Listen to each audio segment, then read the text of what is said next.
This episode of Gators Breakdown is brought to you by MyBookie. Use promo code Gators for a 50% match on your first deposit, only at mybookie.ag. This episode of Gators Breakdown is also brought to you by Shark Coatings. Visit sharkfloorcoatings.com when you need professional floor coating services done right the first time. Want more Gators Breakdown? Join Gators Breakdown Plus. Starting at $3 a month. Get access to unique episodes, plus a blog, chat room, giveaways, shout-outs, and more. Gators Breakdown Plus is furthering the interaction with fans and listeners like you. Head to gatorsbreakdown.supportingcast.fm to join Gators Breakdown Plus today.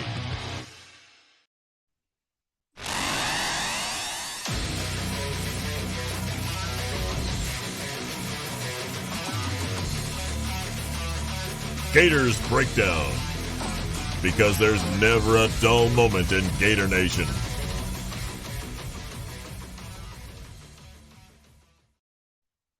The Gators Breakdown podcast is ready to go. I'm your host, David Waters, and you can find me on Twitter at GatorDave_SEC.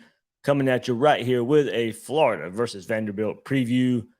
Gators traveling to Nashville. Going to be a cold weather, 11 a.m. local kickoff. Hopefully the Gators walk out of there with their third straight victory of the season, heading into the season finale showdown in Tallahassee against FSU next week. But that game will mean a whole lot more only if Florida takes care of business here versus the Commodores. So let's get into the preview. But before we do, hit that like button, hit that subscribe button if you're watching right there on YouTube. Really helps us out, helps other Gator fans out there find Gators Breakdown out there on YouTube. So hit that like button, that thumbs up. It's right there. It's right there. Hit that like button. Subscribe if you haven't done so yet, so you get those notifications when there is a new episode of Gators Breakdown. Also, check us out, Gators Breakdown Plus. The link is in the description, but you can check it out at gatorsbreakdown.supportingcast.fm. Gives you access to the Gators Breakdown Plus Discord server where you have all the chats, a lot of good chat going on this week, especially in recruiting, everything that's going on there. Also, there's just a pure football strategy talk channel in there too. J. Bud Davis, Seth Vonador, JP Gator. They kind of have taken that over for some really good, pure football talk. So really good channels going on there. Look, some even out of football. If you want to talk other sports, if you want to talk video games, if you want to talk movies and TV, hey, it's all right there. That's what part of the plus is on Gators Breakdown Plus. Also extra episodes out there as well. Gators Breakdown Plus link is in the description. All right, so let's check out Florida, Vanderbilt. Getting into this preview here, and let's take a look so far at the Vanderbilt Commodores and their season so far. Opened up the season week 0 against Hawaii. Remember watching that game because we were all college football hungry. I'm always college football hungry, but all really hungry at that point of the season. It's week 0. You're kind of just watching the games because you just love having college football back.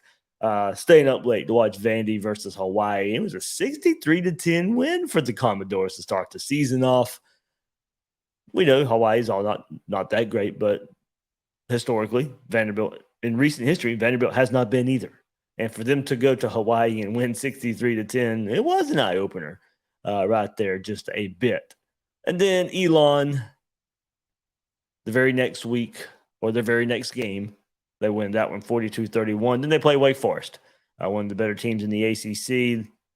Vanderbilt goes down, gets their first loss of the season, 45-25, puts them 2-1 on the season. A 38-28 win versus Northern Illinois, at Northern Illinois, by the way. Vandy 3-1 at that time of the season. And then there's a string of losses until last week. But Vanderbilt goes on to lose. They're sitting at 3-1. They go on to lose 1, 2, 3, 4, 5 straight games. That started with traveling to Alabama, taking on then number 2 Crimson Tide. Vanderbilt goes down 55-3. Then they get beat by Ole Miss 52-28. Georgia puts it on them 55-0 with their third straight loss right there.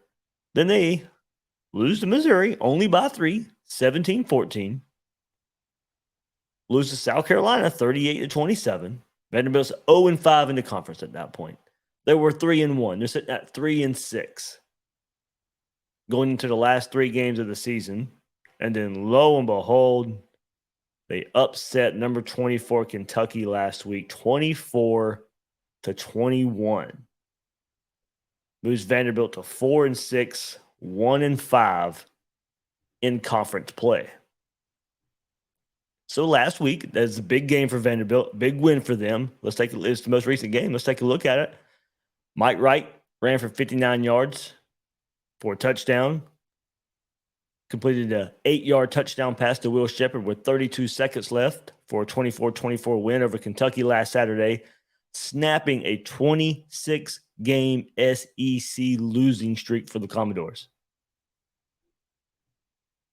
26 straight losses for Vanderbilt in the SEC play. They snapped that last week versus Kentucky. Going back to Mike Wright, he was named the Commodores starting quarterback to start the season, but was benched following a 45-25 loss to Wake Forest on September 10th. Freshman A.J. Swan started the last 6 games, but was ruled out against Kentucky due to an injury. Kentucky had just 147 yards of offense in the first half. Despite driving into Vanderbilt territory on all 4 of its drives, was only held to 6 points. Kentucky looked like they might walk away with the victory or escape there. They survive. Chris Rodriguez, the Wildcat running back, gave the Wildcats the lead, scoring from the 5-yard line for a 15-14 lead. Then racing 72 yards for a touchdown to make it 21-17 with 5:03 left in the game. Vanderbilt, it looked like they were done for. The game-winning drive was stalled, but Octavius Oxendine, personal foul for Kentucky, wiped out a Kentucky Wildcat interception. Vanderbilt gets new life. Wright completes a 40-yard pass to Quincy Skinner Jr. to the Kentucky 9, and on 4th 11, that was on 4th and 11, by the way. A 40-yard pass on 4th and 11. That sets up the winning score for the Commodores. Wright was 12 of 23 passing, 184 yards with an interception, ran for 126 yards. Ray Davis, running back there for Vanderbilt, added 129 yards rushing and a touchdown for the Commodores. Vanderbilt's last conference win before that, October 19th, 2019 versus Missouri. All the way back to 2019. 26 straight conference losses. You had to go all the way back to October 19th, 2019. Commodores defense, which had given up a conference worst 36.8 points per game, played well. 4 sacks, 6 tackles to go along with 6 tackles for loss to go along with the interception on the final play of the game. C.J. Taylor led that Commodore defense, 6 tackles, a sack, and an interception. Mike Wright, after the 24-21 victory over Kentucky, was named SEC Offensive Player of the Week. So the Gators going against the defending SEC Offensive Player of the Week. Wright and running back Ray Davis became the first Vandy duo to each exceed 100 rushing yards in the same game against an FBS team since 2002 for Vanderbilt. Vandy duo, the first Vandy duo to do since 2002 to exceed 100 rushing yards in the same game against an FBS opponent. Vanderbilt finished 264 yards rushing, the most against an SEC opponent since totaling 281 yards versus Mississippi State back in 2011.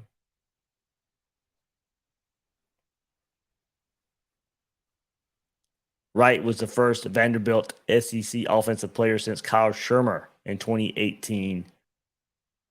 So speaking of 2018 and moving it forward to the Gator game, Vandy is looking for their first back-to-back SEC wins since the 2018 season. It's a big win for Vanderbilt. Them last week, finally getting that SEC win over Kentucky. And now they're trying to make it back-to-back. All right, so let's do a little bit of stat comparison right here. Florida, Vanderbilt, mainly in Florida's favor here. Total offense, Gators 31st in the country, 6th in the SEC, 438.5 yards a game. Total offense for Vanderbilt, 363 yards. That gets them to tied for 86th in the country, 10th in the SEC. Scoring offense, Gators 42nd in the country, 31.9, basically sitting at 32 points a game for the Gators. That's good for 6th in the SEC. Vanderbilt, 26.4 points per game. That's tied for 82nd in the country, 10th in the SEC. Of course, we know this Gators rushing offense, 225 yards a game, 225.3. That's good for 11th in the country right now for the Gators, 2nd in the SEC. Vanderbilt going for 159.7. That's good for 60th in the country, 9th in the SEC. Passing offense, neither team had a lot to write home about right here. As far as yards go, Florida 213.2. That's 91st in the country. Vanderbilt at 203 a game, 102nd in the country. Passing efficiency, Vandy barely edging out Florida there. Touchdown to interception ratio, Vandy tied for 28th in the country. 19 touchdowns, 5 interceptions. Tied for 4th in the SEC. And then you get to defense for both teams, and that's where it's not pretty at all for either one. Florida doing much better, of course, trending in the right direction. Most of these stats for Florida, of course, based on the first 7-8 games of the season. Total defense. Gators do edge out Vanderbilt, though. Gators giving up 421 yards a game. Vanderbilt giving up 457.8 yards a game. The Gators 421 is good for 105th in the country.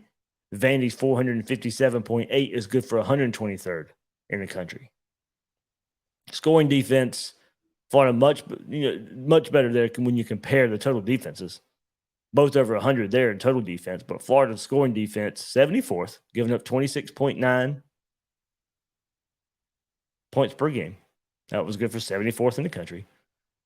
For Vanderbilt, 35.2 points per game. That's good for 121st. And we know this Gator rushing offense, we mentioned that, now up to 11th in the country. They will be going against the 91st worst rush defense in the country. Vanderbilt giving up 164 yards on the ground. Pass defense, Vanderbilt one of the worst in the country at 130th, giving up 239.5 yards a game. Florida, 95th in the country, giving up 249.8. Turnover margin, big plus for the Gators, 10th in the country.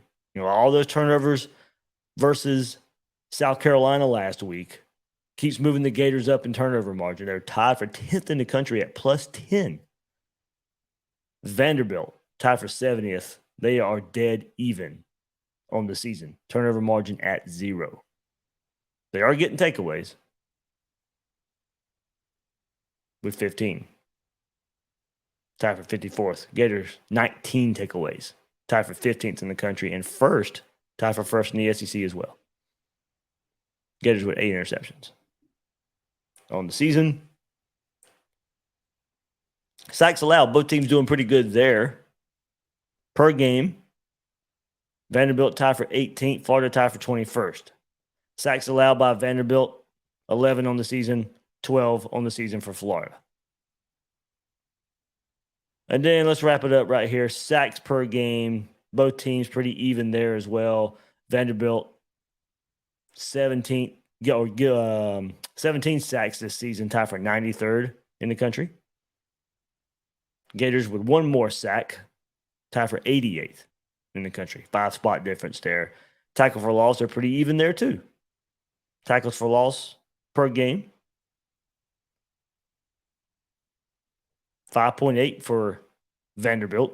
They have 58 on the year.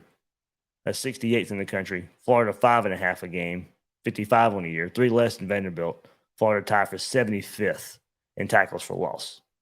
So this is much like Florida versus Texas A&M, and much like Florida versus South Carolina, the biggest gap of one side being good and the other side being bad It is Florida's rushing offense versus the opposing rushing defense.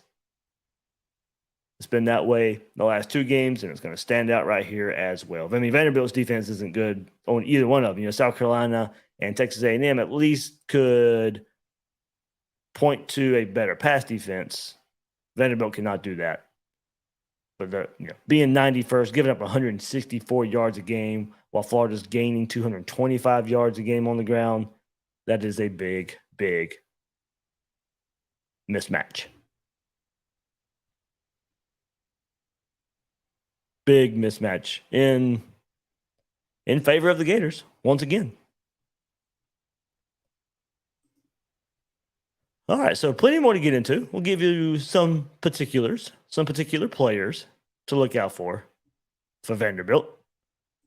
But before we do, with so many sports books to choose from, you need a platform that makes it simple to bet and win, like MyBookie.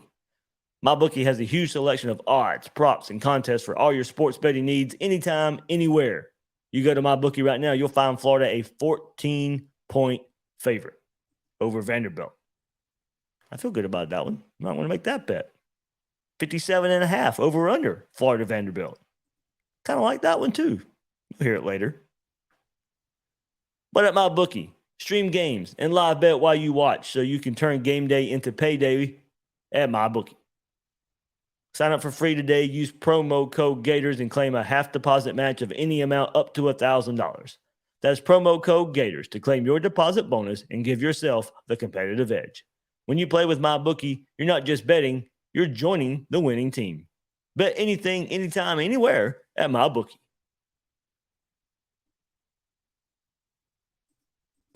You know the goosebumps you get when Florida takes the field? Or when that 63-yard Hail Mary actually works? Or the thrill of a game-winning interception in the end zone?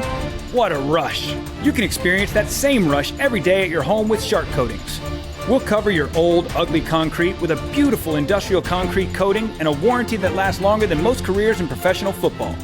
So whether your garage floor is for parking, partying, or working out, Shark Coatings can transform it. And if your pool deck is starting to look like a bulldog, old, cracked, and smells like pee, Shark Coatings can transform that too. Shark Coatings is easy to clean, stain resistant, and is 100% antibacterial and antimicrobial. We're easy on the eyes and on the maintenance. Gator Nation is worldwide, and Shark Coatings is based right in the heart of it. So whether you live in Brunswick, Georgia, or Live Oak, Florida, down to Ocala, over to New Smyrna Beach, or anywhere in between, contact us for a free estimate today. Learn more at sharkfloorcoatings.com. That's sharkfloorcoatings.com. All right, let's take a look at this Vanderbilt offense. And look, they've been more successful in putting points on the board this season. Commodores have totaled 264 points, averaging 26.4 points per game. Through 9 games, Vanderbilt has already surpassed its point total from last season. That was just through 9 games. They played 10. But the 9th game of the season already surpassed from last season. Commodores totaled 189 points across their 12 games in 2021, averaging 15.8 points per contest. Vandy's 264 points this season and 35 touchdowns are both the most since the 2018 season, when they scored 370 points and 47 touchdowns. 7 games against teams outside the AP top 25 this season. Vandy is averaging 33.3 points per game. Florida not in the AP top 25 this season, so we'll see if Florida's defense can continue their trend.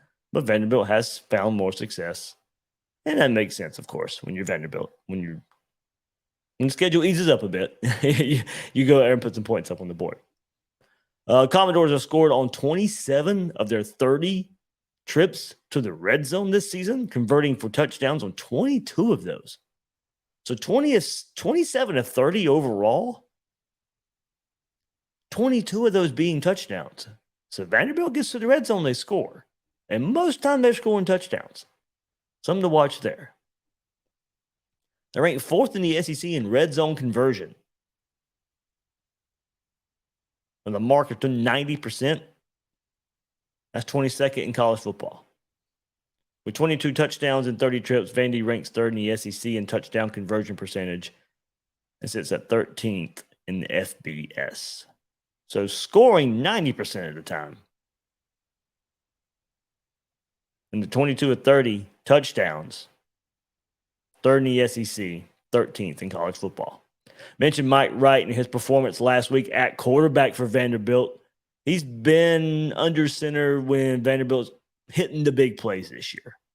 It's been split in time this year, but he's been responsible for a lot of big plays. He's been involved in 4 of the Commodores' 5 longest plays from scrimmage, including the 2 longest rushes and 2 longest passes. Got to watch his big play ability. He has 3 rushes of 40 or more yards this season, which marks the second most by quarterbacks in the FBS. I need to 3 rushes of 40 yards or more this season, which marks the second most by quarterbacks in the FBS. If he's second most in FBS, I'm going to assume Richardson's first. 3 rushes of 40 yards or more, I'm pretty sure Richardson has at least 3 of 40. He's also recorded 2 passes of 70 or more yards this season, which ties for the most in the SEC and 5th most by FBS quarterbacks. So doesn't really pass for a ton of yardage when you look at it, but can hit the big plays. It kind of off the top of my head, like Treon Harris, like maybe, not going to go out there and throw for 300 yards, but you just never know when that big play is going to happen. If Vandy switches quarterbacks for any reason, true freshman quarterback A.J. Swan, he's played a good bit this season. Mentioned Wright taking his place last week versus Kentucky. But A.J. Swan had 159 consecutive pass attempts to begin his career before throwing his first interception against Missouri. The streak came with his first 2 his college starts on the road. He didn't start the season. Mike Wright started the season, but A.J. Swan came in. His streak came with his first 2 collegiate starts on the road, and it survived games against number 2 Alabama, number 9 Ole Miss, and number 2 Georgia at the time. His 159 pass attempts marked the most pass attempts without an interception by a Vanderbilt quarterback to begin his career since 1996. And the most by an SEC quarterback to begin his FBS career since 2002. Neither one of these quarterbacks turning the ball over a whole lot. Here's another one for A.J. Swan. Leads all true freshman quarterbacks in college football in the FBS in passing efficiency with a mark of 128.9. So on the season, Swan is 104 181 for a team high 1,195 passing yards, 10 touchdowns through the air. Throwing for multiple touchdowns in 4 games this season. So sounds like he'll still be out and injured for this game. Looks like it's Mike Wright's game here, but we'll see what kind of gamesmanship is going on from Vanderbilt or whatever. But if A.J. Swan has to come in or plays for any reason, there's a little bit of background on him as well. But it looks like it's going to be Mike Wright. Senior running back Ray Davis returns after a season-ending injury, week 3 last year. He's led Vanderbilt rushing attack this year. He's totaled 860 rushing yards, averaging 86 yards per game. From San Francisco, had a career day against South Carolina a couple of weeks ago. 167 rushing yards on 20 carries, and we know how bad South Carolina's rush defense is. Florida just had their day with them. Vanderbilt did in some ways as well. At least Ray Davis.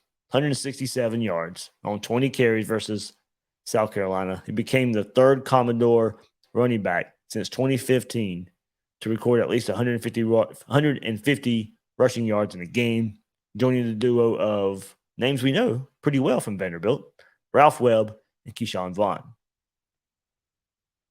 Davis has eclipsed a 100 rushing yard mark 4 times this season. 116 yards at Northern Illinois, 105 yards versus Ole Miss, and 129 yards versus Kentucky. And throw that South Carolina game in there as well a couple weeks ago. I mentioned the 86 rushing yards per game, also 100 all-purpose yards per contest. That's 4th in the SEC. He ranks 4th in the SEC in total rushing yards. Ranks third on the team in both receptions with 22, while placing second in receiving touchdowns with 3.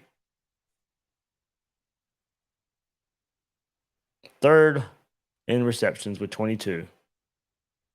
Second in receiving touchdowns with 3. So watch him add the backfield. But who you got to watch? Mentioned those quarterbacks earlier. Who do they like going to the most? Will Shepherd. No secret there. That's the receiver you got to watch if you're Florida. 9 receiving touchdowns this season, Will Shepherd. They're second in the SEC. Been doing a little bit of research here for this game. Probably blew you away a little bit too. That Vanderbilt has the wide receiver in the SEC who is second in receiving touchdowns with 9. That is Will Shepherd. He has 3 games this season with multiple touchdown grabs. Well, they're going to target him, try and get the ball in his hands. Something this offense does, tries to get the ball in one of their best playmakers' hands. That's Will Shepherd. Gators defense has got to focus on stopping him. I think you can pretty much let anybody else leave them one-on-one, but Florida, Will Shepherd, double, bracket, whatever you got to do in coverage, make sure he doesn't go crazy on you. Vandy gets in the red zone. They've had a lot of success there. He's got 9 touchdowns this year. Pretty sure not all of them are in the red zone, but you got to believe he's going to be the top target once Vanderbilt gets in the scoring position.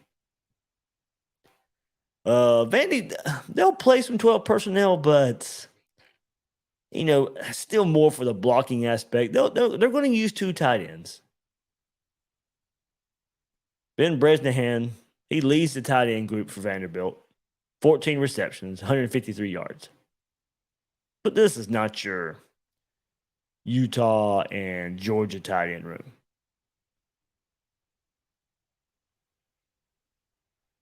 Over the last couple of weeks versus South Carolina and Kentucky, last 2 games for Vanderbilt, have noticed that they've been able to put together long scoring drives. As far as yardage goes, they have the ability to string together 70, 80-yard drives. So the third down improvement we've seen from this Gator defense, it needs to continue. Vanderbilt not great on third down, 38% on the season. That's 68th in the country. They've been putting together some long drives the last couple of weeks. They don't really hurt themselves. There's nothing special on offense, but that's just it. They don't hurt themselves, but they're not explosive. But they'll put together some drives. So got to contain the quarterback run. Of course, I think hearing what Mike Wright has been able to do with his arm and his legs for Vanderbilt. We know Florida's issues there earlier in the season. Got to stop the quarterback run. Can Florida create some turnovers again? They don't really turn the ball over. Not a very explosive. Don't take many chances. Can Florida cause havoc up front? That's probably where I'm looking. Cause enough disruption up front. I'm looking for the pass rush to be there without blitzing. Winning one-on-one battles like we've seen them do so much better lately.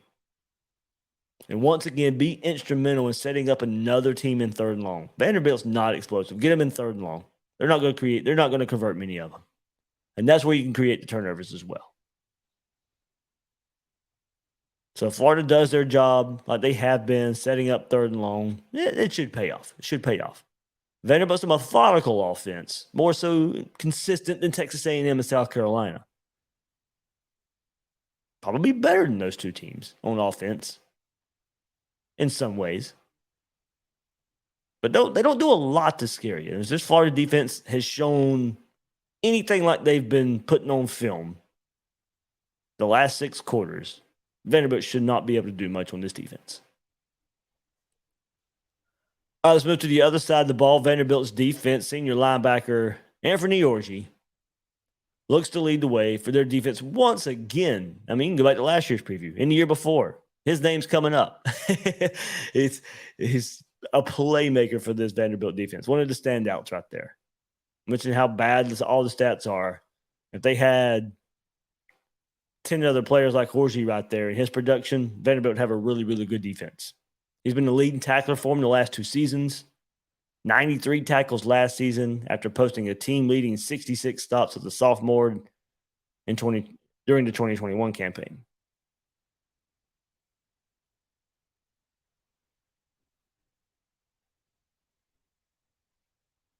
And that would have been 66 in 2020. 93 last season, 66 in 2020. Double-digit sacks. My bad. Let me start over there. Double-digit tackles in 6 of the 10 games this season. 95 on the season so far. Tackles there for Anthony Orji. Currently leads the SEC in tackles per game, 9.5. Leads the SEC. Strong linebacker core for Vanderbilt. He leads the way. Fourth-year linebacker recorded 1 interception this season. Team high 2 forced fumbles.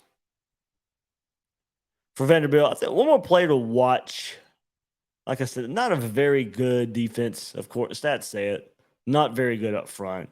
Orji highlights a pretty good linebacker core.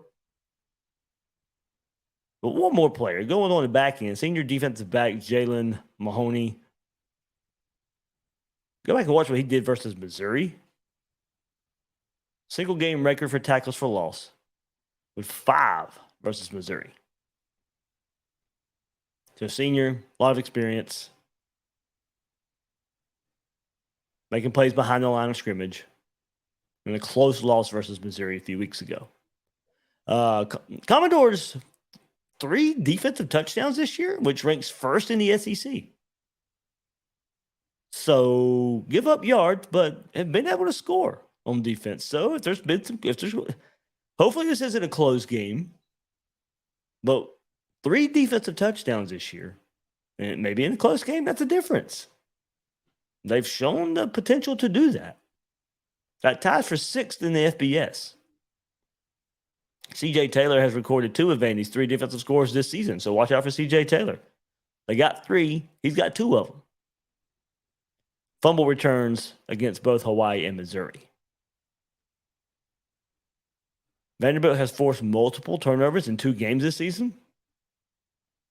Recorded 15 takeaways, 6 in the SEC.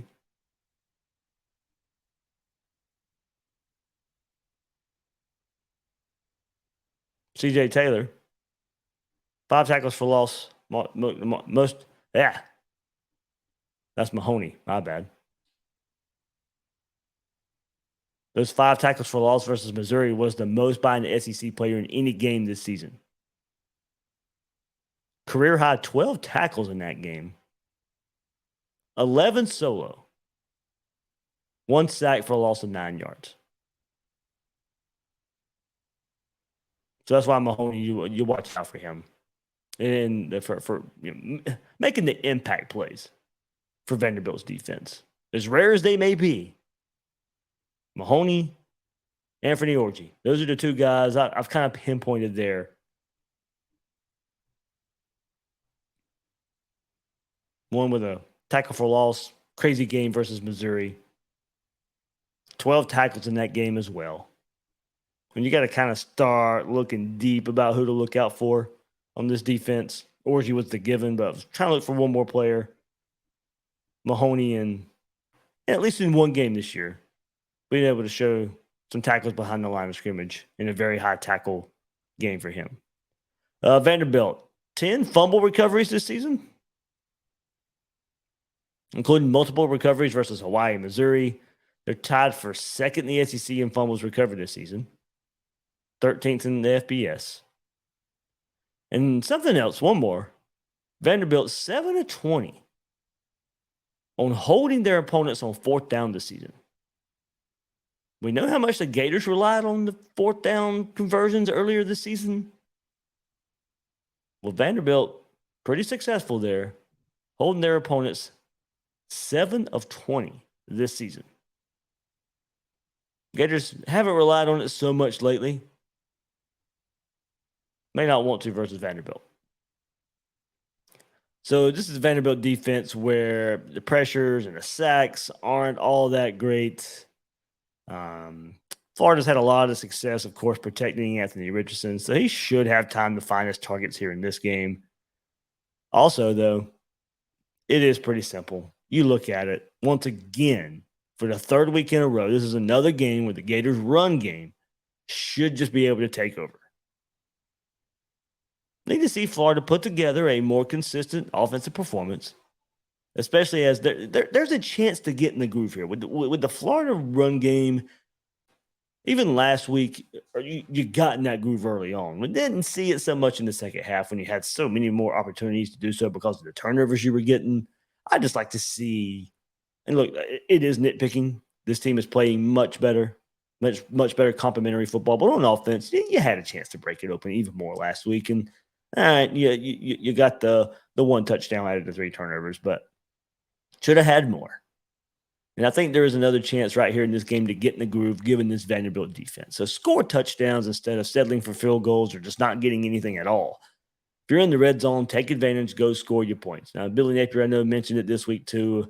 Penalties coming into play here as well. But that was, against South Carolina, that was just more lack of execution, lack of, just going out there and just not doing your job, not having your mind in the right frame. That's what it looked like, and especially those missed field goals. You at least should have 3 points. But this is a bad Vanderbilt defense. One more time to take advantage. I think the run game it'll be there. They'll have their yards. Can Anthony Richardson put up a better performance, more consistent performance, hit the throws he's supposed to hit the open guys? I'd like to see a better performance going in, feeling a little bit better about that Florida State game coming up. Think we get it somewhat, even if, this can be an average performance by Anthony Richardson. That's all it really needs, especially with this Florida run game. With that, I'm going with a 47-17 victory. Going blowout here for the Gators. Said I felt good versus South Carolina last week, and that was a little even better than what I thought it would be when the final score finally showed up there. 47-17 Gators. I think the defense kind of does continue what we've seen.